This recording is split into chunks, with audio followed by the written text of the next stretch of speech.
आसी जहाँकि किरोसिन मामला नहीं एति कौन कहे कौन केमती कारण myself Ashwini Kumar Malik, Special Public Prosecutor, Vigilance Angul. आज मान्यवर स्पेशल जज विजिलेंस श्रीमती राजलक्ष्मी पट्टनायक आज एक प्रिवेंशन करप्शन एक्ट केस रे गोटे राय प्रकाश करछंती। एथिरे एक्यूज श्रीमती बबीलता बेहरा को 4 वर्ष सश्रम कारादंड दंडित करछंती। 25,000 टंका फाइन करछंती। इन डिफॉल्ट 25,000 3 मास सश्रम कारादंड दंडित करछंती। सर कौन तांकर नार अभियोग थिला एई केसटी 29/4/2014 मसीह रे गोटे vigilance PS case number Cuttack 12/2000 रे गोटे अभियोग होइथिला। एई केस रे एक्यूज बबीलता बेहरा 43,000 टंका गोटे लांच आकार मागिथिले। आउ निरोध कुमार साहू कणिया ब्लॉकर सब होलसेलर सी यही केस रे 43,000 टंका लांच देवाक अनिच्छा प्रकाश करथिले।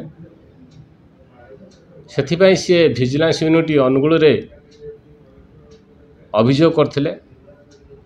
तांका अभियोग को बेस करी विजिलेंस यूनिट अनुगुल 30/4/2014 मसीह रे सप्लाई इंस्पेक्टर बबीलता ऑफिस रे रेड करथिला। से रेड समय बबीलता भैनिटी बैग रु 43,000 टंका मिलता।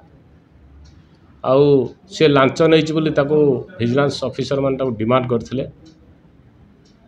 से किंतु सेटारे मानि नथिला। तापरे हेटु केस रेजु होइतिला। से अनुसार केसटी आज समाप्त होइछि।